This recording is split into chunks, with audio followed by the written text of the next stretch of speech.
Hello and welcome to Odds on Euro. We have Italy, Austria at Wembley. So let's analyze this very interesting game in the last 16 round with Dani Fisichella, Alvaro Romeo, and of course with you. I want to know your opinion, so let me know what you think in the comment section, and you will have the chance to win a £10 free bet with Novibet. And do not forget to support us. Click on the like button, subscribe to our channel, and click on the bell to get all the notifications. And now let's go on with the show.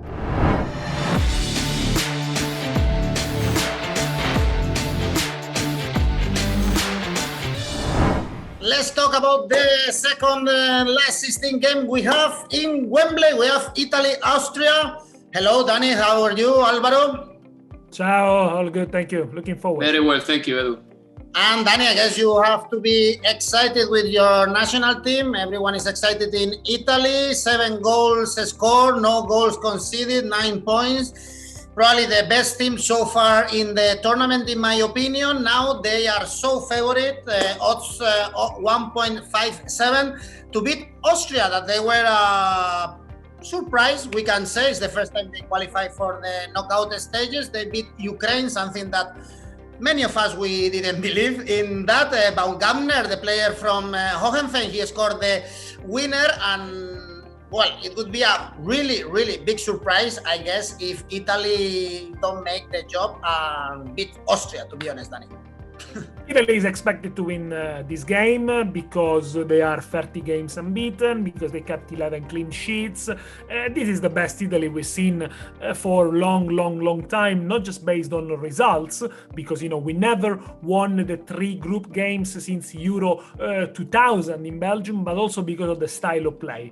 We all know now that Mancini plays with 4-3-3. It's a positive way of playing. When they score the first, they try to go for the second. Basically, Italy has changed completely. Mancini has instilled his mentality in this new group of players that follow him. So I think there is no surprise that Italy topped the group, and they did it in style.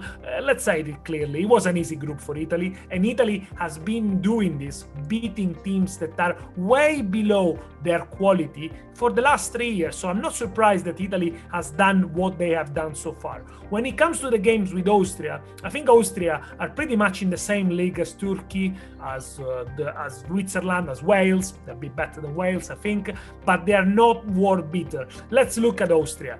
This is the best results in major tournaments since Spain 1982, since they qualified to the second group stage. They have not beaten Italy since 1960. And they come in this tournament being, you know, a team that is quite sturdy, not very creative, very organized, of course. They do run a lot. They do create chances, but they don't convert many. They haven't got a clear goal scorer. They're still relying on Arnautovic. I see Franco Foda, the manager, has put Kaladzic on the bench, who was going to be the big revelation. So I think Austria, they're going to give Italy a good game. They're going to battle hard in midfield. I think, Konrad Leiner, Schlager, of course, these are very hard-working midfielders that are going to give Jorginho, Verratti, or Locatelli, depends who play, a difficult time. But Italy obviously is favorite for this one. But as I said, it's not going to be easy. So I'm going to go for my first tip is going to be a first half draw, similar to the game we play against Turkey, which pays 2.18.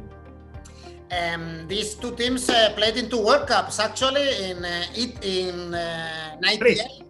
Italy won 2-1. Bobo Vieri and Roberto Baggio scored, and in Italy 90, Schillaci won. Only Schillaci scored. Italy won 1-0. So be careful when you four World Cup.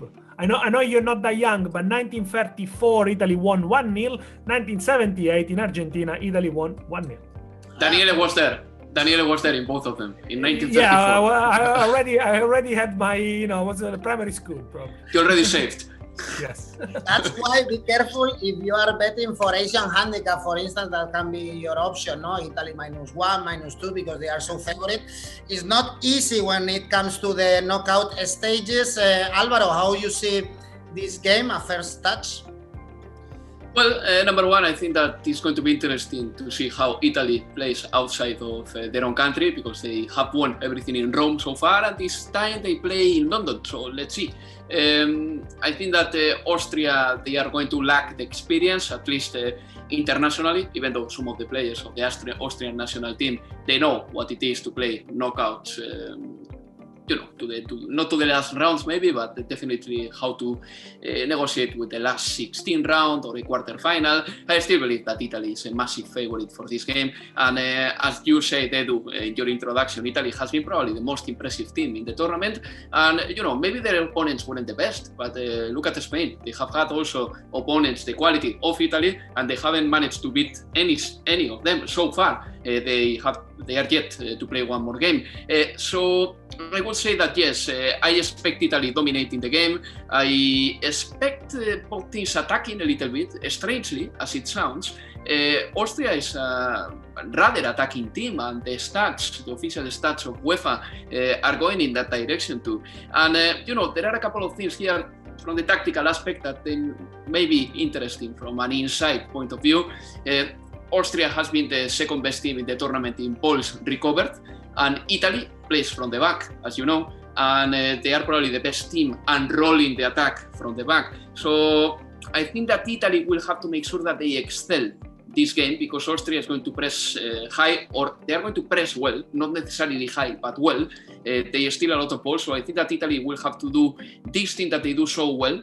They have to nail it, I think, against the Austrians. Since Austria, I believe, that has never beaten Italy in an official game, Daniele, if I have this wrong, correct me, I will say that this tendency is going to continue. It's going to perpetuate itself at least for one more time. So I'm going to go for Italy to win this game. For example, I like the win to nil market here. Let's don't forget that Italy got a clean sheet in their last 11 games, so a win to nil is good enough for me. And even the Asian handicaps for Italy are appealing enough. The Asian handicap -1, 2.01. That's an excellent return for a result that I find very likely to happen. Italy is our Atlético de Madrid, Álvaro. A win to nil is always absolutely good business when it comes to betting. And Danny, it's been very important because Mancini made a lot of changes in the last game. We expected that. You mentioned it in our second video, how important was to defeat Switzerland, to have many changes. And in those changes, we saw Berratti, and he was the best player on the pitch. Will he play? I mean, you are, of course, not Mancini, but do you see a space for him in the team, or what is working, why we should touch it? I think Verratti will play. I think Locatelli is still going to be involved in the team, but I think you're going to see the best partnership in midfield is Jorginho Verratti. That's how Mancini has built the team in the last 3 years and a half.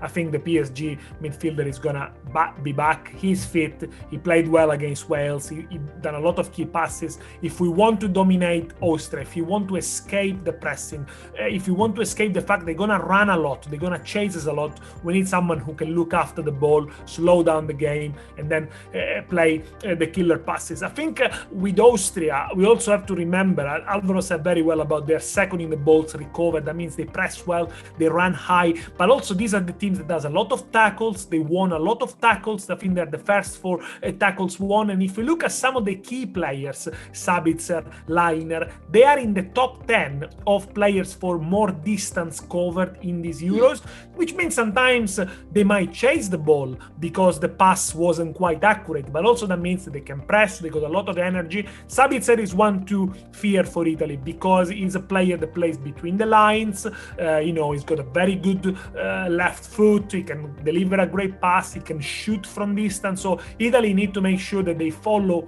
his runs and they don't leave him pocket of space where it could be dangerous. I think with Austria, the question mark for me is Alaba playing a left back? Why does he have to play a left back? Because I think if they put him closer to Sabitzer, if they put him closer to Gregoritz, in midfield, obviously closer to Arnautovic. He could be more dangerous, but Foda seems to rely on the back four with Alaba at the back.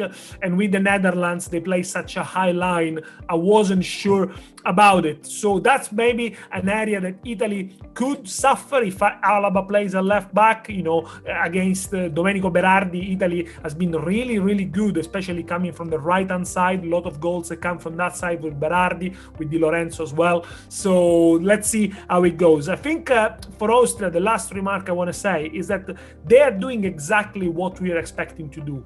Beating the small teams or the average team, which they've been doing all the history long, since 6-7 years. They always beaten the Ukraines, the Macedonia, the Georgia, the Northern Ireland, with no disrespect, these are small teams, but they lost always against big teams. In the last 2 years, for example, they lost to England, they lost to Netherlands, they lost 4-0 to Denmark in the World Cup qualifiers. So I think Austria might find their level and lose against Italy again this time. Edu, I want to ask something to Daniele. I think that the kind of attackers that Austria have are probably, if you ask Chiellini or Bonucci what kind of a striker they would like to be playing against, probably they would choose somebody of the likes of Arnautovic, for example, a player who is very easy to control, not because Arnautovic is a bad player, but he's so physical that sometimes, he's not very quick and he has lost a little bit of speed. Same thing applies probably to Kalacic as well, a striker who is rather impositive as well. So I think that the Italian defenders, I think that they have done this job so well over the years that I don't think that the Austrian strikers, personally, will present a massive challenge for Bonucci, Chiellini, or whoever plays at the back.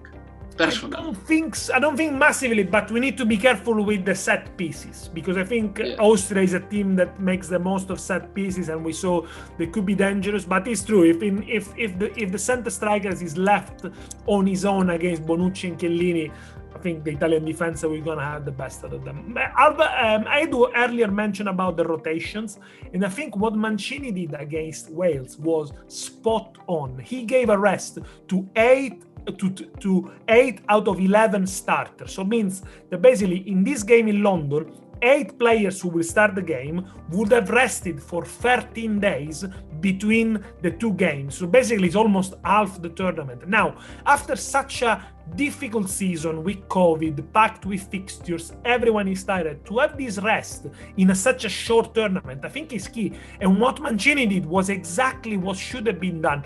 Make sure that everyone is match fit. Everyone has played at least 15, 20, 30 minutes. Some players like Emerson Palmieri played 90 minutes. They're gonna come very useful if we advance to the knockout stages. And the players who are rested, they are already match fit because they played 2 games. They're not carrying any injuries. They're not carrying any stupid yellow cards. So I think it was very, very important. And even the fact that he brought on the second keeper at the end, that's also important. That shows how important it is. Yeah, of course. I mean, some people say, well, you should have done this, a bit disrespectful. Well, it's not disrespectful for Wales. It's because he brought him in when the game was almost over. It's not disrespectful for Donnarumma. It's a great sign to show how important the group for us is. Remember, Mancini was at the 1990 World Cup. He never played a single minute. And I think that must be one of his biggest regrets of his life.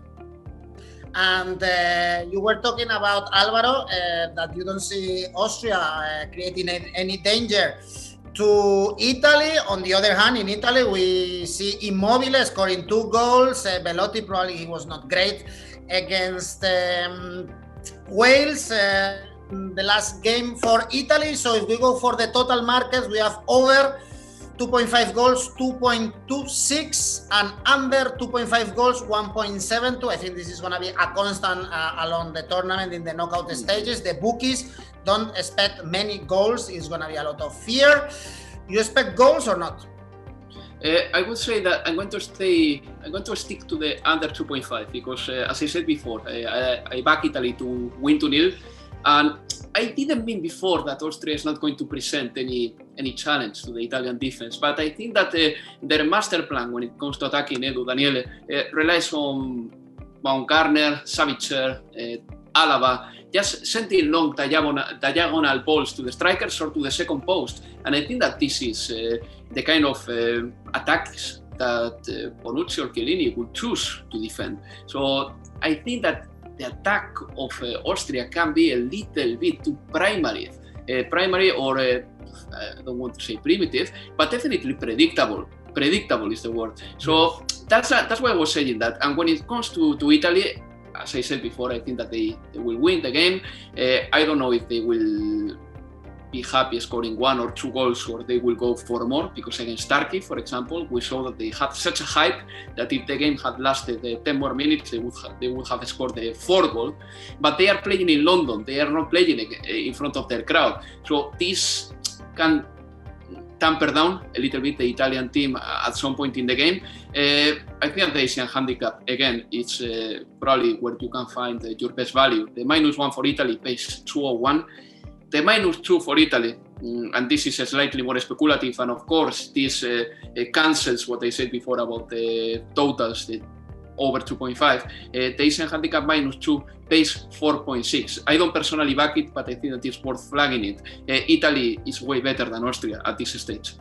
Well, we all know that London is full of Italians, so also probably the 6th or 7th city in Italy at this time of year. Then, guys, Italy for us probably with a clean sheet, without, well, not a big result, but they shouldn't have many problems against Austria. Thanks for your tips, for your analysis, and see you very soon. Take care. See you soon. Bye-bye. Ciao, ciao. Thank you, guys. Well, Italy are favorites, and also our experts think that Italy is gonna go through. Let me know what you think in the comment section, of course, and you will have also the chance to win a £10 free bet with Novibet. And do not forget, click the like button, subscribe to our channel, and click on the bell to get all the notifications. If you prefer, also listen to our videos in our podcast. We will be back very soon with more info about the Euro.